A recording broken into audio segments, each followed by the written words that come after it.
Quem é que está interessado em ouvir a palavra de Deus esta manhã? Amém? Então abra lá a sua Bíblia no Salmo 127. Salmo 127, um dos salmos mais conhecidos. Nós vamos apenas ler 2 versículos e meditar sobre eles.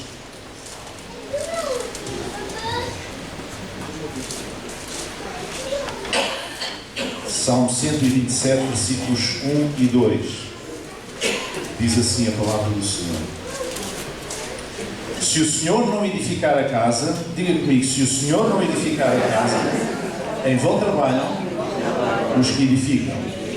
Se o Senhor não guardar a cidade, em vão vigia a sentinela. E agora eu. Inútil vos será levantar de madrugada, repousar de tarde, comer o pão de dores, pois assim dá Ele aos seus amados o sono. Amém? Senhor, que a Tua Palavra possa fazer morada no nosso coração esta manhã. Que ela possa fazer sentido, não apenas à nossa mente, mas sobretudo descer ao nosso coração com um sentido espiritual, Senhor. Que possa ser aplicável à nossa vida, Pai. Te pedimos em nome de Jesus. Amém. Estas 3 frases que nós lemos, são 3 frases, elas definem e simbolizam a relação entre a pessoa crente e o seu Deus. Elas simbolizam e definem a relação entre aquele que é crente, aquele que crê e o seu Deus. Ou seja, a construção do edifício, a primeira imagem, a primeira metáfora, o primeiro símbolo, a guarda de uma cidade, o segundo símbolo, e a inutilidade do esforço humano. Terceira frase. E é sobre isto que eu gostaria de meditar esta manhã, nos próximos minutos convosco. A vida humana é comparada a uma casa. A casa que aqui fala é uma metáfora, é um símbolo daquilo que é a vida da pessoa, a vida humana. A nossa vida, vivermos a nossa vida é como construirmos uma casa, como construirmos a nossa casa. Existem, de resto, nos Evangelhos, outras comparações, outras parábolas, outras ideias, outras comparações entre a vida e a casa, da mesma forma.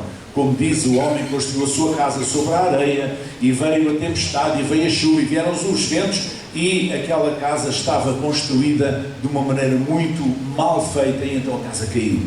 E o outro homem, que é sábio, e que constrói a sua casa sobre a rocha, e vieram os ventos, as tempestades e as ondas, e a casa permaneceu. Existem outras comparações deste género. Até é legítimo nós compararmos a casa do salmista, aqui no Salmo 127, que foi escrito por Salomão, esta casa à construção da vida humana. E se nós fizermos esta comparação, podemos retirar daqui algumas conclusões. A primeira delas é que a vida deve ter um propósito. Não se constrói um edifício sem uma finalidade. Há edifícios que são construídos para serem casas de habitação, há edifícios que são construídos para serem fábricas. Este edifício onde nós estamos foi construído para ser um templo, não é? Uma igreja, e os edifícios são construídos com um propósito, com uma intenção, com um plano, com um propósito, com uma ideia. Não se constrói apenas, não tenho nada para fazer, vou construir. Isso é as crianças com os legos, e mesmo assim elas têm às vezes ideias do que é que querem construir. Quanto mais quando estamos a falar a sério. Mas há muita gente que constrói a sua vida sem um propósito, sem uma intenção. Constrói a sua vida não sabe para quê. E por isso muitas vezes nós ouvimos dizer, não sei o que é que eu cá a fazer. E não sei para que é que eu hei de fazer isto, não sei para que é que eu hei de fazer aquilo. Não sabem nada sobre a sua vida, não têm uma atitude proativa, digamos assim, em relação ao seu futuro. A vida precisa de ter um propósito. Não se constrói um edifício sem um projeto.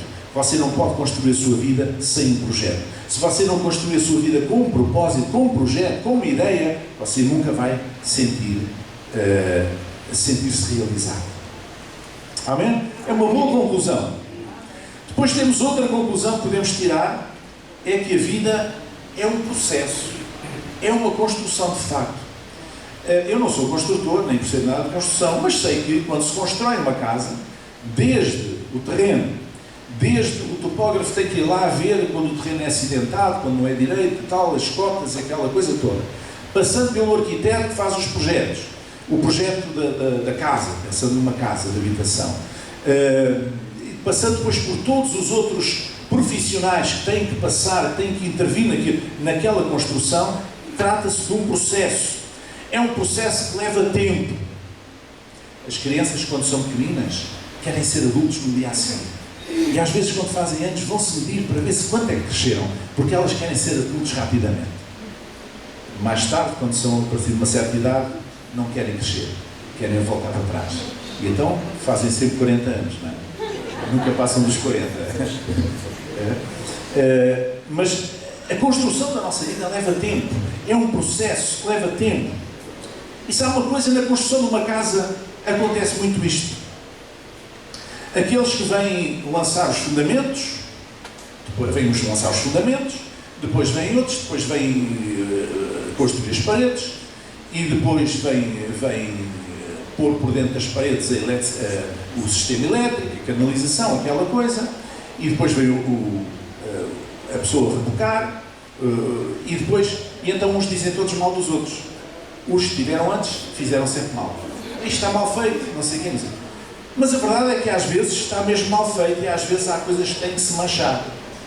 Ou seja, neste processo da construção de uma casa, por vezes, nós temos que desmanchar o que está mal para corrigir. Às vezes tem que se partir alguma coisa, uma parede, olha, esqueceram-se disto aqui. Isto era para inserir aqui dentro uns tubos com eletricidade, porque aqui é essencial, ou falta aqui uma canalização lá, toca lá partir a parede outra vez e voltar. Nunca aconteceu com vocês? Eu sei que muita gente já aconteceu. E na nossa vida é a mesma coisa. Por vezes nós temos de desmanchar o que está mal para construir bem.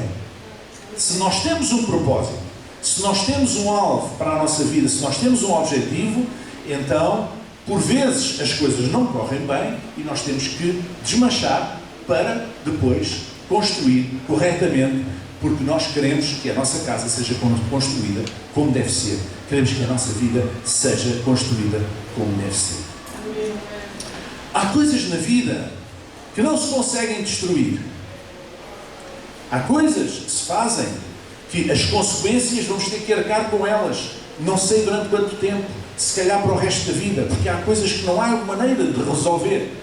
Não é possível voltar atrás. Há outras que se conseguem resolver. Há um humorista brasileiro que há muitos anos escreveu uma frase muito interessante. Ele chama-se Milor Fernandes. Escreveu uma frase muito interessante que diz: viver é desenhar sem borracha. Malta que anda só nos computadores, esta malta não sabe o que é isto. Se calhar não sabe o que é borracha. Mas no nosso tempo, nos mais velhos, a gente desenhava com lápis e depois o risco estava um bocadinho torto, a gente agarrava na borracha, apagava e fazia o risco mais bem feito. Então o que ele diz é que viver é desenhar sem borracha. À medida que tu vais vivendo, é difícil apagar os traços que tu imprimiste à tua vida. E como eu disse há pouco, às vezes é possível corrigir coisas. Outras vezes temos que conviver com as consequências daquilo que nós fizemos menos bem. Com as consequências desses traços errados, desses traços tortos que imprimimos à nossa vida. Então, a vida é uma construção. Eu não posso dizer, uma pessoa chega aos 40 anos, eu já tenho a minha vida organizada, não tem nada. Você se vai viver até aos 60, ou 70, ou 80, ou o que for, você está a viver a sua vida, você está num processo. A vida é como uma estrada. E só chegamos ao fim da estrada quando partimos desta vida. Enquanto não chegarmos ao fim da estrada, enquanto estivermos vivos, estamos a construir a nossa vida. Não desista. Não interessa se 60, 70, 80 anos, seja aquilo que for. Enquanto você está vivo, está a criar, a construir a sua vida, está a construir a sua casa. Corrija aquilo que está mal, se você pode, e substitua por alguma coisa que está bem. Porque a nossa vida é o nosso maior valor. A terceira conclusão que nós podemos retirar em relação a esta comparação, esta metáfora, esta comparação entre a construção da casa e a construção da vida, é que a nossa vida precisa de uma orientação, precisa de um orientador. Sabe, na universidade, quando se fazem trabalhos, dissertações de mestrado, teses de doutoramento, nenhum aluno pode fazer sozinho. Tem que ter pelo menos um orientador. Um professor que, pela sua experiência, pelos seus conhecimentos, possa ajudar aquela pessoa a fazer aquela investigação ou a escrever, a elaborar aquele documento, ajudando com bibliografia, com autores, com ideias, porque é uma pessoa que tem mais experiência. E quando nós vivemos, quando nós construímos a nossa vida, nós não temos experiência nenhuma. Nós vamos vivendo ao sabor de cada momento da nossa vida. Quando nós passamos pela adolescência, depois de entrar na idade adulta, nós olhamos para trás e podemos dizer, eu sei o que é a adolescência. Mas quando estávamos em plena idade da adolescência, nós não sabíamos o que era. Certo? Só depois de passarmos é que sabemos o que é. Nós podemos até ver na vida dos outros alguns efeitos e ter uma ideia, mas só quando passamos pela situação é que nós sabemos. Há muitas pessoas que, perante alguém que está deprimido, eu já ouvi dizer isto, esta barbaridade, eu cá não tenho tempo para ficar deprimido. Isto é estúpido. E é uma manifestação de orgulho parvo. Porque a depressão é uma doença. E ninguém está livre de a ter. Eu posso deprimir, qualquer de vocês pode deprimir, ninguém pode dizer, não, eu nunca vou deprimir. Não diga isso. Isso é estúpido. Isso é a mesma coisa que dizer, eu nunca vou ter uma doença nenhuma. Não. E há pessoas que pensam que apreciam os outros através dos seus olhos, quando não têm a experiência daquilo que os outros passaram. E conheço muita gente também que antes desvalorizava o que era uma depressão e quando entrou em depressão, quando lhe bateu à porta, dizia, pois, eu realmente, eu nunca pensei. E ficamos assim. Então só quando nós passamos pela experiência é que podemos dizer de facto como é que podemos ter a noção daquilo que é. Porque enquanto nós não passamos pela experiência, nós não sabemos. E quando construímos a nossa vida, em cada fase, em cada momento, na infância, na adolescência, na idade adulta, na idade mais avançada, nós só quando lá estamos é que sabemos o que é. Não podemos definir, não podemos cantar de galo, não podemos falar sem passarmos por essa experiência. E muitas vezes, quando as pessoas constroem a sua vida, é por isso que eu digo que elas precisam de um orientador e de uma orientação. Caso contrário, as pessoas correm o risco de edificar em vão, de edificar de uma maneira errada. Ou seja, aquele produto, aquela casa, não vai servir para nada, porque as pessoas edificaram de uma maneira errada. Isto é, as pessoas vão vivendo a sua vida, vão construir, todos nós que estamos a viver a nossa vida, estamos a construir, bem ou mal, estamos a construir, mas depois chegamos a um certo momento da nossa vida e olhamos para trás e muitas pessoas são profundamente insatisfeitas. Porquê? Porque não tiveram uma orientadora. Não tiveram uma orientação. Não tiveram alguém que pudesse dizer, olha, não vais por aí, é preferível ir por aqui. Porque depois vais chegar à frente, vais chegar ao final e vais achar que isso não te vais sentir bem.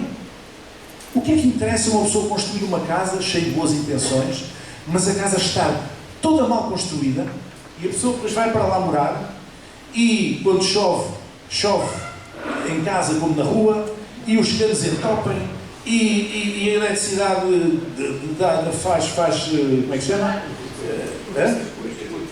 Curto-circuito e não sei o quê. O que é que serve? A pessoa não se pode sentir bem. E há pessoas que fazem da sua vida isto. Constroem de qualquer maneira.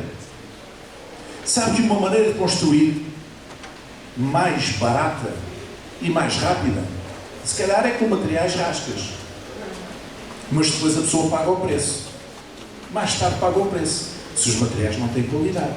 E há pessoas a construir a sua vida assim. Com materiais rascas. Materiais que não prestam. Materiais de refugo.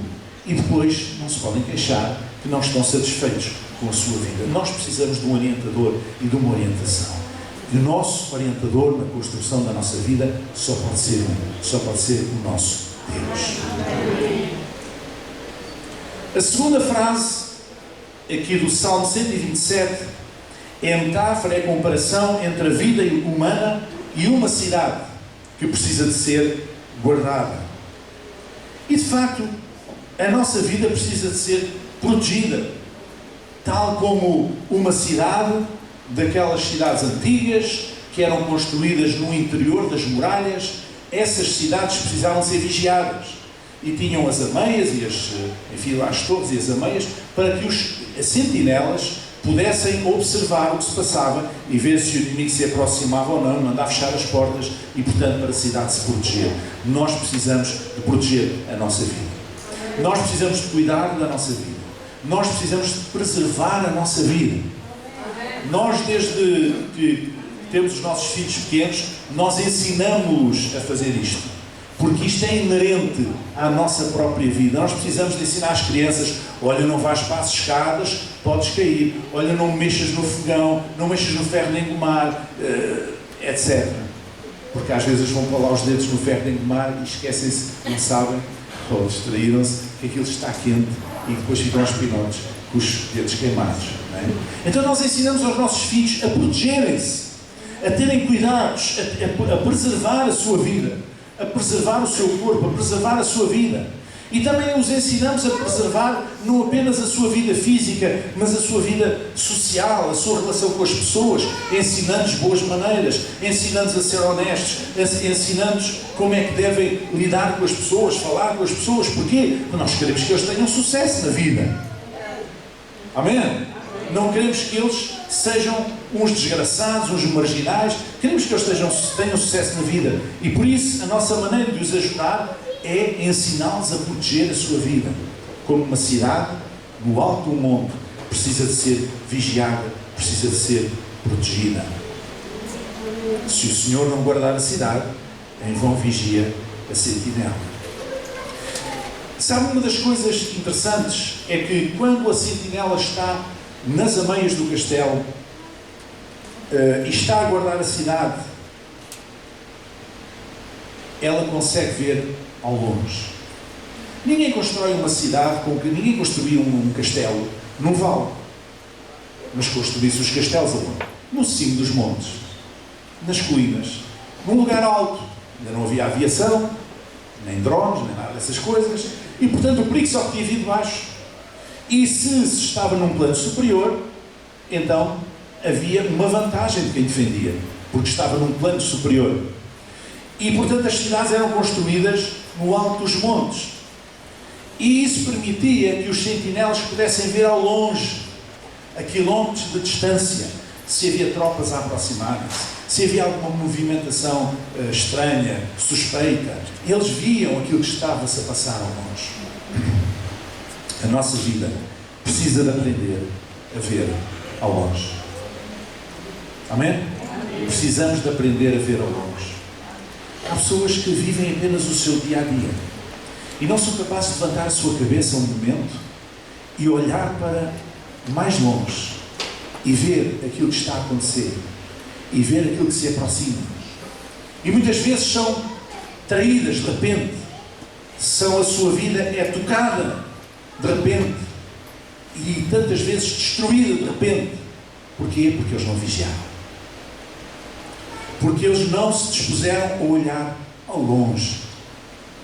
Nas cidades antigas, para que o povo pudesse fazer a sua vida normal dentro das muralhas do castelo, na cidade, dentro das muralhas, era preciso que houvesse sentinelas à volta das muralhas, de dia e de noite, para vigiar a cidade. E nós precisamos de vigiar a nossa vida. Não basta nós queremos vigiar. É preciso mais qualquer coisa. Se o Senhor não guardar a cidade, em vão vigia a sentinela. Uma terceira conclusão em relação à cidade que nós podemos tirar é esta: a vida precisa de estar também num lugar elevado. As cidades eram colocadas no alto dos montes. A nossa vida, tal como uma cidade daquelas antigas, precisa de estar colocada no alto. precisa de estar colocada mais perto de Deus. A nossa vida precisa de estar não distraída com aquilo que se passa nos vales do dia a dia, nos vales da sociedade, nos vales daquilo que se está a passar à nossa volta, mas que a nossa cidade possa ser construída num lugar elevado, num lugar alto, perto do céu, onde o contato com Deus seja muito próximo, onde haja intimidade com Deus, onde haja uma palavra com Deus, uma comunhão com Deus, no alto da cidade, no alto do monte, perto do céu. A terceira frase, depois de falar da casa, que diz que se o Senhor não edificar a casa, se Deus não edificar a casa, em vão trabalham os construtores. Depois da segunda frase, que diz se Deus não guardar a cidade, em vão vigia a sentinela, há uma terceira frase que diz, eu vou repetir: inútil vos será levantar de madrugada, repousar tarde, comer o pão de dores, pois assim dá ele aos seus amados o sono. E esta frase fala-nos da inutilidade do esforço humano só por si. A Bíblia diz: maldito o homem que confia no homem. Não porque nós não devamos ter relações de confiança com as pessoas, não é nada disso. É quando a nossa confiança está apenas estribada no ser humano. Porque acima de tudo nós podemos confiar em Deus, ter uma relação com Deus e confiar nele. E isso acontece por causa da nossa relação com Ele. Se nós tivermos uma relação com Deus, começamos a aprender a confiar nele. E aquele que não confia em Deus, mas confia apenas nos homens, então esse não vai muito longe. Então aqui o salmista o que diz é que o esforço humano sozinho, só por si, é inútil. O esforço, o trabalho, o cansaço, o sacrifício, muitas vezes serão importantes, é verdade, mas não chegam. Não chegam para construir a casa, nem para guardar a cidade. Nada disto é decisivo para o sucesso da vida. Deus precisa de estar presente na equação. Deus precisa de estar presente. Não é por muito trabalhar, não é por muito esforçar, não é por muito lutar. Deus precisa de estar presente. Há pessoas que pensam que resolvem as coisas pela sua força, pela sua esperteza, pela sua inteligência, pela sua habilidade, pelas suas influências. E afinal, depois, há de chegar um momento em que elas chegam à conclusão que nada disso resolveu. Nós, nos últimos tempos em Portugal, estamos a assistir a pessoas que foram grandes banqueiros, que foram primeiros-ministros, que foram pessoas importantes, grandes empresários, etc., que estão ou na cadeia ou a caminho disso. Porquê? Porque eles confiaram na sua influência, no seu dinheiro, na sua posição, e não construíram a sua casa confiando em Deus. Notem que Salomão não desvaloriza aqui a necessidade de haver edificadores ou de haver construtores. Ele não diz, não é preciso haver edificadores, construtores para a casa, não é preciso haver sentinelas para a cidade. Não é isso que ele diz. Ele diz outra coisa. Ele diz que além dos construtores da casa, é preciso que Deus esteja lá, também no projeto. Ele diz que além das sentinelas da cidade, é preciso que Deus também esteja lá a guardar a cidade. Portanto, ele não desvaloriza o papel dos construtores, dos edificadores, nem dos sentinelas. Ele apenas enquadra a sua importância. Ele relativiza a sua importância. É uma importância relativa, mas não é decisiva. E alguns diriam assim: ó pastor, mas a vida é minha. Eu faço com ela o que eu quiser. Absolutamente, amigo. Faça com ela o que você quiser. E depois suporta as consequências. Se você não deixa que Deus esteja presente na sua vida, para construir a sua vida, para edificar a sua casa, para vigiar a sua cidade, se você dispensa Deus, então pois não se queixe. Estamos entendidos? Deus não força ninguém. Ele apenas propõe. O Evangelho não é uma imposição. É uma proposição, é uma proposta. Deus não impõe nada a ninguém. Deus apenas propõe. Amém? A Bíblia diz: esforça-te e eu te ajudarei. Ele não diz: eu faço o trabalho. Não. O salmista não diz, deixa lá, não vale a pena edificar, Deus edifica. Ou não vale a pena haver sentinelas, Deus vigia. Não, não é isso que ele diz. Ele diz que além dos sentinelas e dos construtores, Deus precisa estar num caso e no outro. Quando fazemos a nossa parte e deixamos Deus dirigir a construção e supervisionar a vigilância, então nós podemos descansar. Como diz lá o profeta Isaías, não temas porque eu sou contigo, não te assombres porque eu sou teu Deus. Eu te fortaleço e te ajudo e te sustento com a destra da minha justiça. Amém? Nós podemos descansar. Quando Deus está na equação, quando Deus está presente, nós podemos descansar. Amém? E a vida só faz sentido se tiver um propósito. Só faz sentido se for protegida. Nós hoje temos muitos ataques. Somos sujeitos a muitas agressões. Por todos os lados. Por todos os lados. Constantemente. Nós vemos que este ano já não sei quantas mulheres foram assassinadas em Portugal pelos seus maridos, ou companheiros, ou ex-companheiros, ou namorados, ou o que é. É uma coisa terrível.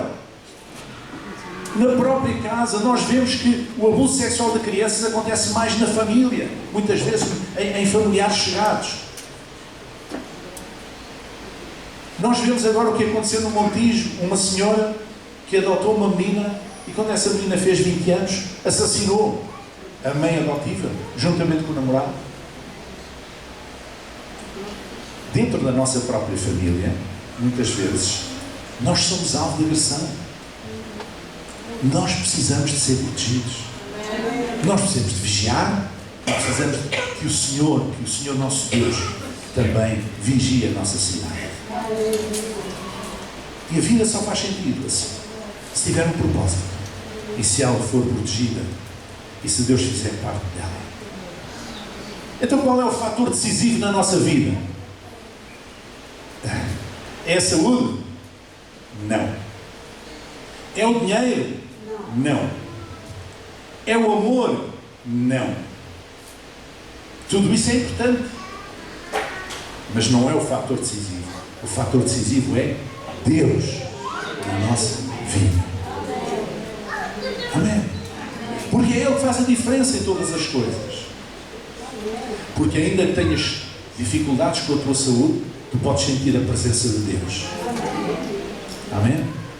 Ainda que tu tenhas dificuldades financeiras, tu podes sentir a provisão de Deus. Ainda tenhas dificuldades emocionais na tua vida relacional, tu podes sentir o amor de Deus, que excede todo o entendimento, como diz a palavra do Senhor.